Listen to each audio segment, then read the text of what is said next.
PM Modi जल्द करेंगे उत्तराखंड दौरे को लेकर पिथौरागढ़ में नेपाल सीमा पर सुरक्षा एजेंसियां अलर्ट, पुलिस ने बढ़ाई गश्त।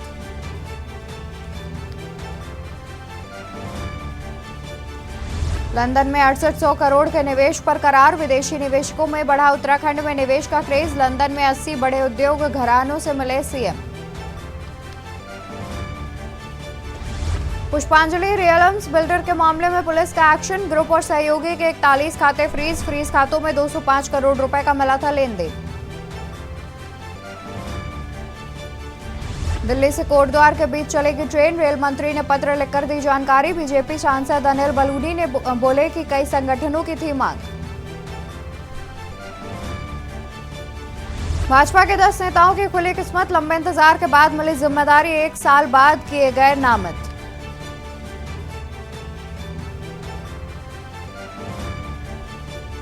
राज्यपाल से मिली स्वयं सहायता समूह की महिलाएं, समूहों द्वारा बनाए गए उत्पाद किए भेंट, राज्यपाल ने की कार्यों की सराहना।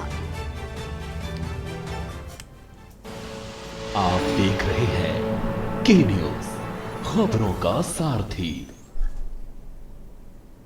नमस्कार, मैं हूं आपके साथ अवंतिका अवस्थी। बात करेंगे उत्तराखंड खबरों की और शुरुआत करेंगे राजधानी देहरादून से, जहां बीरोखाल जिला निर्माण और जन विकास समिति ने बीरोखाल को जिला बनाने की मांग उठाई है। समिति ने सरकार को चेतावनी दी है कि यदि बीरोखाल को जिला घोषित नहीं किया जाता है तब आने वाले समय में होने जा रहे लोकसभा और विधानसभा चुनाव का स्थानीय लोग बहिष्कार करेंगे। देहरादून के हिंदी भवन में मीडिया से वार्ता करते हुए समिति के सदस्यों ने कहा कि बीरोखाल विकास से कोसों दूर है और लगातार सरकार की ओर से इस क्षेत्र की अनदेखी की जाती रही है।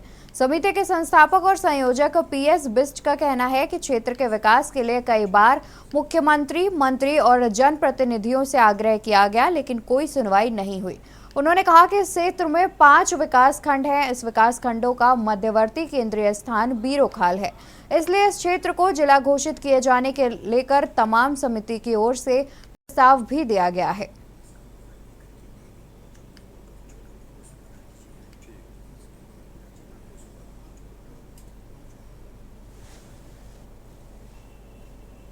क्षेत्र पंचायत समितियां हैं और जो वहां पर विभिन्न प्रकार के सामाजिक और दूसरी जो संस्थाएं हैं उनके द्वारा एक विधिवत प्रस्ताव पारित करके ये मांग की गई कि इस क्षेत्र को जिला बनाया जाए, जिसको लेकर हम लोगों ने समय समय पर पूर्व मुख्यमंत्रियों से और वर्तमान मुख्यमंत्री धामी सरकार से भी हमने 2 बार मुलाकात करी और उन्होंने हमको आश्वस्त किया कि हम इसकी शीघ्र से शीघ्र घोषणा करेंगे, लेकिन अभी तक हमें किसी भी प्रकार का संतोषजनक उत्तर प्राप्त नहीं हुआ है। इसी बात को लेकर हमने ये तय किया है कि हम अब आप मीडिया के माध्यम से सरकार तक हम अपनी बात पहुंचाएं कि अगर हमारी इस जायज़ मांग का, इस सही मांग का समय पर अगर नहीं पूरी की जाती है तो हम जो आगामी त्रिस्तरीय चुनाव आने वाले हैं उनका हम पूर्णतः बहिष्कार करेंगे।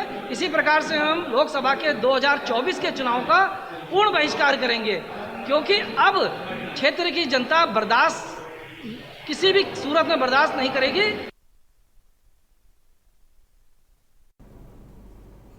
खबर लक्सर से है, जहां आयुष्मान भव योजना के तहत लक्सर सामुदायिक स्वास्थ्य केंद्र पर विशेष स्वास्थ्य शिविर शुभारंभ राज्यसभा सांसद कल्पना सैनी व सीएमओ मनीष दत्त ने संयुक्त रूप से फीता काटकर किया।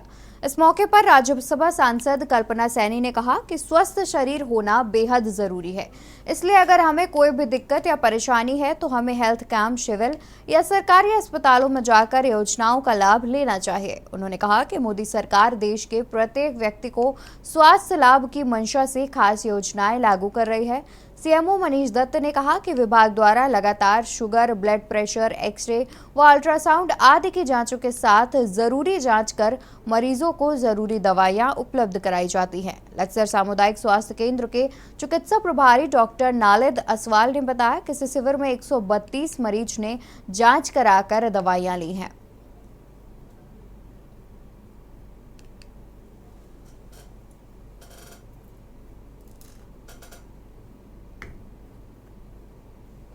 माननीय राज्यसभा सांसद महोदय ने आज यहाँ इनॉग्रेट किया, हमें गौरवान्वित किया। वो यहाँ आई रुड़की से और आज यहाँ पे सुभारती हॉस्पिटल से टीम आई हुई है, जिसमें फिजिशियन हैं, आई सर्जन हैं, पीडियाट्रिशियन हमारे यहाँ हैं, गायनेकोलॉजिस्ट हैं और यहाँ जो आयुष्मान भव के अंतर्गत सारी वो होनी थी, जो भी एक्टिविटीज़ होनी थी वो सब यहाँ पे की जा रही हैं। जैसे आभा आईडी का जनरेशन है, ई रक्त कोष में रजिस्ट्रेशन का काम है, आयुष्मान कार्ड का बनाया जाना है, और जितने भी हमारी जो एनसीडी से रिलेटेड जांच हैं, नॉन कम्युनिकेबल डिजीज, जैसे इसमें आपका बीपी है, शुगर है, इनकी जांच का है, और कम्युनिकेबल डिजीज से रिलेटेड जितनी जांच हैं, टीबी, लेप्रोसी, उनकी जांच से रिलेटेड सारी एक्टिविटीज़ यहाँ की जा रही हैं।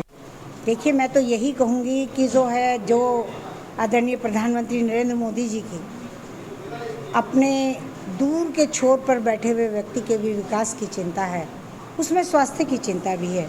आयुष्मान भारत योजना मात्र चलाई नहीं है, आयुष्मान भव कार्ड जिस तेज़ी से बन रहा है, और हमारे प्रदेश में तो डबल इंजन की सरकार है, तो ये आयुष्मान योजना प्रत्येक अटल आयुष्मान योजना के नाम पर प्रत्येक परिवार के लिए।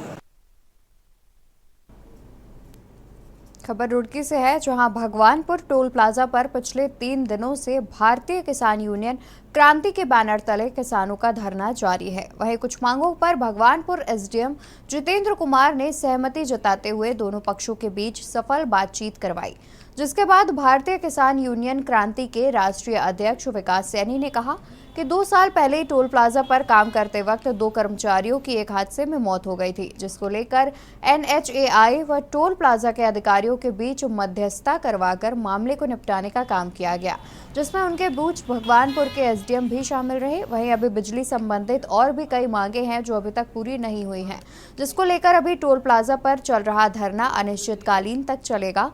वहीं एसडीएम भगवानपुर जितेंद्र कुमार ने बताया कि यूनियन की कुछ मांगे अभी मान ली गई हैं और बाकी मांगों को लेकर संबंधित विभागों के अधिकारियों से वार्ता की जाएगी।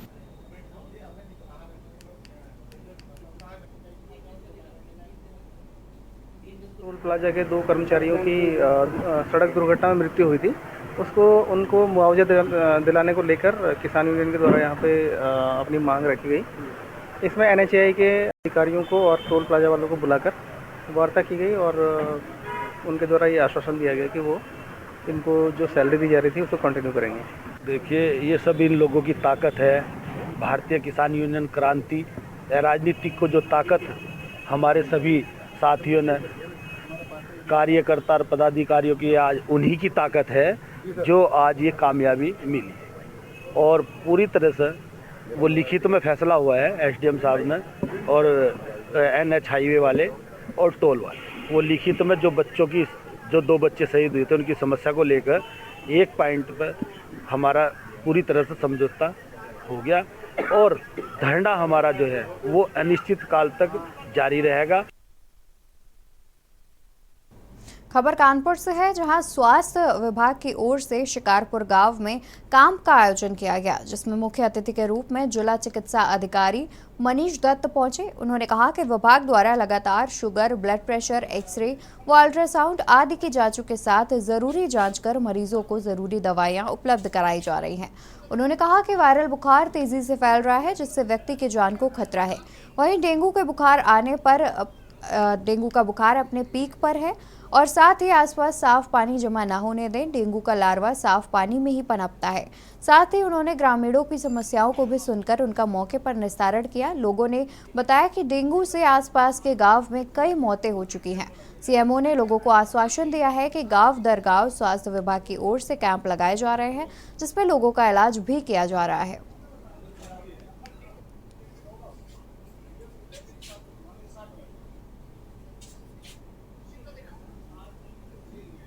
शिकारपुर में ये जो माननीय मुख्यमंत्री जी का चल रहा है सरकार जनता के द्वारा, उस कार्यक्रम में मुझे यहाँ आना था 20 तारीख को, लेकिन चूंकि हमारा 21 को बहुत सारे कैंप्स थे और उसमें थोड़ा सा ये था कि हमें मेडिकल कॉलेज से स्पेशलिस्ट बुलवाने थे, उसमें थोड़ा व्यवस्था थी, प्लस वीसीज भी थी 2-3।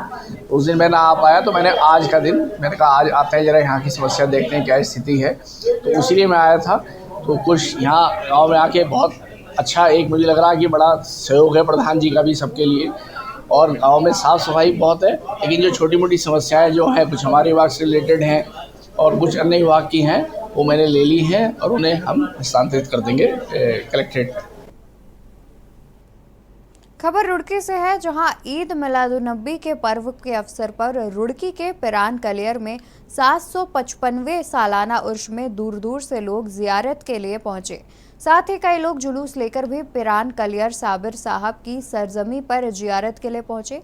बता दें कि ईद मिलादुन्नबी का त्यौहार मुस्लिम समुदाय के लोगों में बड़े त्यौहार के रूप में मनाया जाता है। नबी पाक असलाह में पैदाइश हुई थी और इसी दिन वफात पाई थी। इस पर्व पर पिरान कलियर में साबिर साहब का उर्स भी पूरे जोरों शोरों से चलता है और देश विदेशों से अकीदतमंद पिरान कलियर में जियारत के लिए पहुंचते हैं।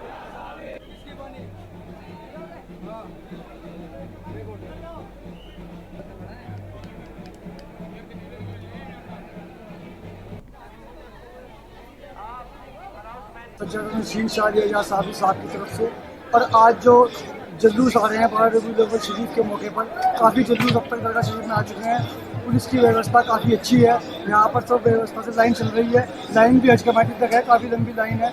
लोग ज़ियारत कर रहे हैं, अपनी मन्नतें मांग रहे हैं, बाहर निकल रहे हैं। आज का दिन खास माना जाता है। आज क्या माना जाता है कि आज बड़ी रोशनी का दिन है। कल 13 रबीउल अव्वल शरीफ है। कल हुजूर साबिर पाक रहमतुल्लाह अलैह का सुबह 7 बजे कुल शरीफ की रस्म अदा होगी, शाम को दस्तारबंदी की रस्म अदा होगी और परसों गुसल शरीफ के बाद सबकी रुखसती हो जाएगी। खबर कोटद्वार से है, जहां गणेश महोत्सव का समापन अनंत चतुर्दशी के मौके पर हुआ। गणेश विसर्जन की धूम रही। माना जाता है कि इस दिन बप्पा वापस अपने घर जाते हैं, इसलिए उन्हें खुशी खुशी विदा किया जाता है।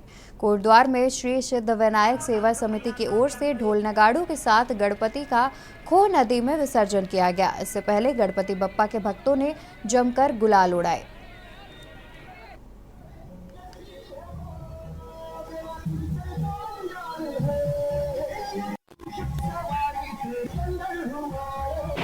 सिद्धि विनायक सेवा समिति कोटद्वार इंदिरा की ओर से 19 सितंबर को गणपति जी विराजमान हुए थे गुरु नानक वेडिंग पॉइंट में, जो कि आज विसर्जन के लिए जा रहे हैं। बहुत ही धूमधाम से ये त्यौहार मनाया जाता है और ये हिंदुस्तान का सभी का त्यौहार है।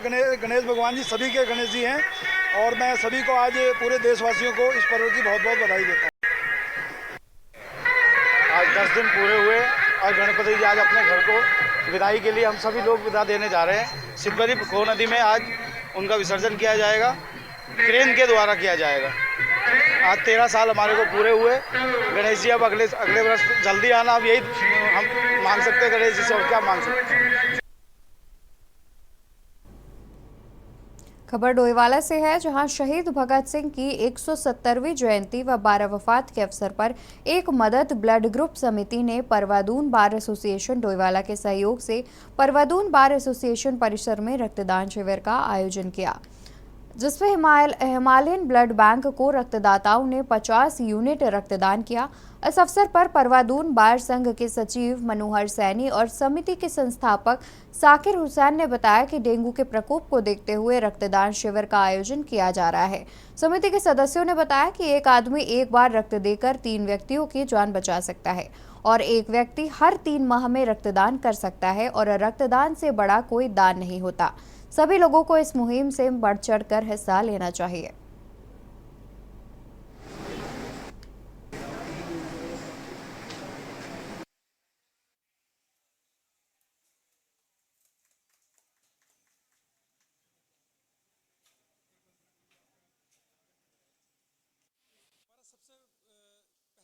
है वो लोगों को समय से रक्तदान मुहैया जो कराना है, वो हमारा मेन मकसद है। आज के टाइम में मैंने खुद जाकर के देखा है लोगों को कितनी ब्लड की, कितनी प्लाज्मा की, प्लेटलेट्स की ज़रूरत है। लोग पर पैसे देकर भी लोगों को खून नहीं मिल पा रहा है, उनके पास डोनर्स नहीं है। तो हमने इसी मुहिम को आगे बढ़ाते हुए आज एक संकल्प हमने ये लिया है कि किसी भी व्यक्ति को ब्लड की आवश्यकता हो तो वो हमसे संपर्क कर सकता है। मैं नहीं एक बार एसोसिएशन के द्वारा एक अच्छी पहल है कि जितने भी हमारे लॉयर्स हैं और बाकी अन्य लोग भी हैं, सब ब्लड डोनेट कर रहे हैं, तो ये काफ़ी अच्छी पहल है। खबर कोटद्वार से है, जहां बरसात के मौसम के बाद मच्छरों का कहर खतरनाक रूप लेने लगता है। इनसे dengue, malaria, Zika virus, chikungunya, पीला बुखार जैसी जानलेवा बीमारियां फैलती हैं। कोटद्वार की बात करें तो यहां बरसात के बाद डेंगू तेजी के साथ फैल रहा है। छोटे बच्चे और उम्रदराज लोग इनकी चपेट में जल्दी आ रहे हैं। कोटद्वार बेस अस्पताल के बाल रोग विशेषज्ञ डॉक्टर हरेंद्र सिंह के अनुसार डेंगू के बढ़ते मामलों को देखते हुए बच्चों की अतिरिक्त देखभाल करने की जरूरत है।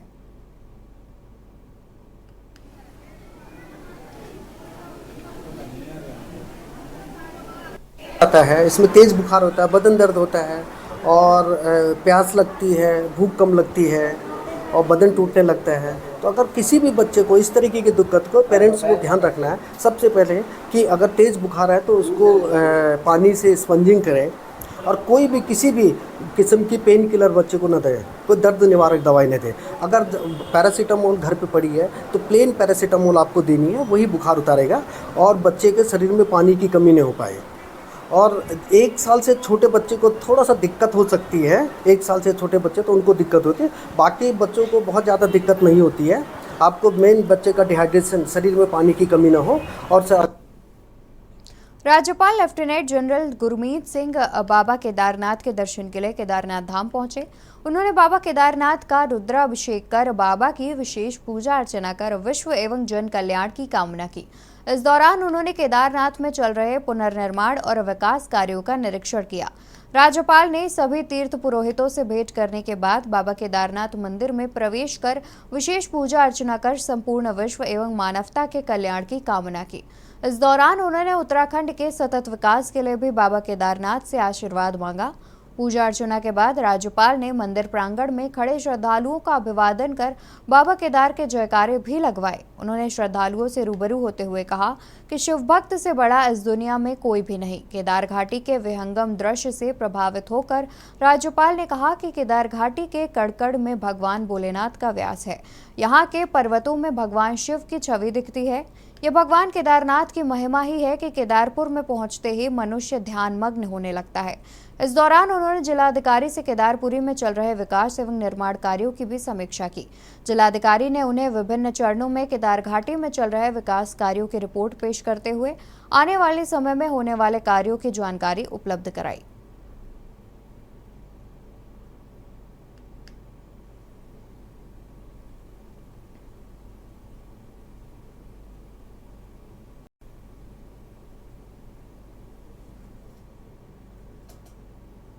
रुकेंगे एक छोटे से ब्रेक के लिए, जल्द हाजिर होंगे अन्य खबरों के साथ। आप देख रहे हैं के न्यूज़, खबरों का सारथी। ब्रेक से वापस आ गए हैं, रुक करेंगे खबरों का, जहां पैगंबर मोहम्मद साहब के जन्मदिन के उपलक्ष्य में मुस्लिम समाज के द्वारा बड़े ही धूमधाम और हकीकत के साथ सितारगंज शहर में जुलूस मोहम्मदी निकाला गया। वहीं जुलूस मोहम्मदी के दौरान मुस्लिम समाज में खासा उत्साह देखा गया। बता दें कि इस्लामिक कैलेंडर के मुताबिक रजब माह के 12वीं रबी उल अव्वल को पैगंबर मोहम्मद साहब का जन्म हुआ था। वहीं मुस्लिम समाज के द्वारा पैगंबर मोहम्मद साहब के जन्मदिन को जश्न ईद मिलादुन्नबी के रूप में मनाते हैं। वहीं पैगंबर मोहम्मद साहब के जन्म की खुशी में मुस्लिम समुदाय के द्वारा धार्मिक स्थलों, सड़कों और अपने मकानों को इलेक्ट्रॉनिक की झालरों से सजाया जाता है। वहीं सितारगंज में भी पैगंबर मोहम्मद साहब के जन्मदिन के मौके पर बड़े ही धूमधाम के साथ जश्न ईद मिलादुन्नबी मनाया गया।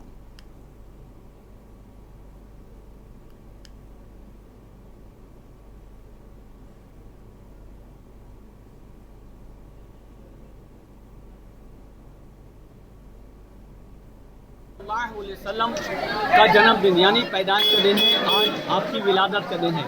इसलिए तमाम जितने भी मुसलमान हैं, आशिक मुस्तफ़ा हैं, आज के दिन उनका जश्न मनाते हैं और जुलूस निकालते हैं। मोहम्मद साहब की दुनिया में आमद यानी आप जब दुनिया में आए उससे पहले अंधेरा था, तारीकी थी और हर तरफ जुल्म सितम था, लड़ाइयाँ थी, झगड़े थे। तो जब मोहम्मद सल्लल्लाहु अलैहि वसल्लम दुनिया में आए तो आपने झगड़ों को मलियामेट कर दिया। आपने जो भी वरवरीत के नंगे नाच नाचे जाते थे, आपने मोहब्बत का पैगाम दिया और नफ़रतों की दीवारों को घिराया और मोहब्बत के चिरागों को जला दिया। नबी आए, उन्होंने कहा अभी किसी लड़की पर जुल्म नहीं होगा, अब किसी बेवा को सताया नहीं जाएगा। रुड़की के परान कलियर से बिना पासपोर्ट भारत में रह रहे एक बांग्लादेशी नागरिक को पुलिस और LIU की टीम ने मुखबिर की सूचना पर गिरफ्तार किया। आरोपी के खिलाफ संबंधित धाराओं में मुकदमा दर्ज कर आगे की कार्रवाई शुरू कर दी गई। बताया गया कि पिछले कई वर्षों से देश के अलग अलग हिस्सों में बांग्लादेशी रह रहा था और भीख मांगकर अपना गुजारा करता था। जानकारी के अनुसार पुलिसकर्मियों को मुखबिर द्वारा सूचना दी गई कि एक व्यक्ति जिसकी भाषा शैली भारत की प्रतीत नहीं हो रही है वह निर्माणाधीन अस्पताल में बैठा हुआ है। मुखबिर की सूचना के बाद LIU और पुलिस की टीम मौके पर पहुंची तो उन्हें देखकर एक व्यक्ति जो कि एक पैर से लंगड़ा था वह वहां से नजर चुराता हुआ जाने लगा। पुलिसकर्मियों ने अस्पताल के पास एक खाली ग्राउंड में उसे पकड़ लिया। बिना पासपोर्ट के भारत देश में चोरी से आना और बिना वीजा के भारत देश में रहना तथा अवैध रूप से निवास करने पर उसके खिलाफ विदेशी अधिनियम की धारा में मुकदमा दर्ज किया गया। SP देहात स्वप्न किशोर सिंह ने विदेशी नागरिक के पकड़े जाने की पुष्टि की।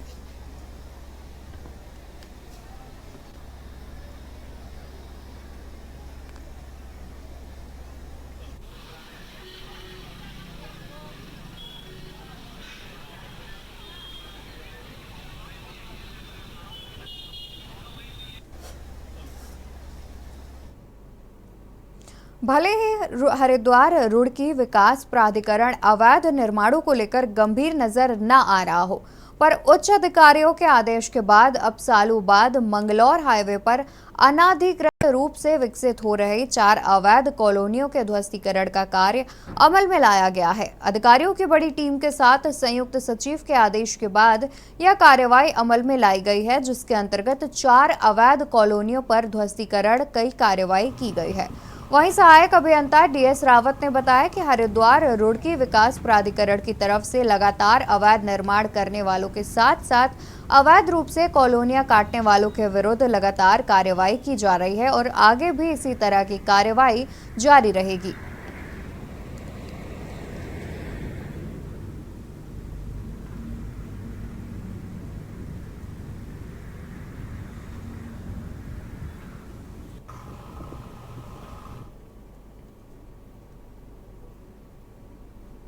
उत्तराखंड खबरों में फिलहाल के लिए इतना ही। आप देखते रहिए के न्यूज इंडिया। आप देख रहे हैं के न्यूज, खबरों का सारथी।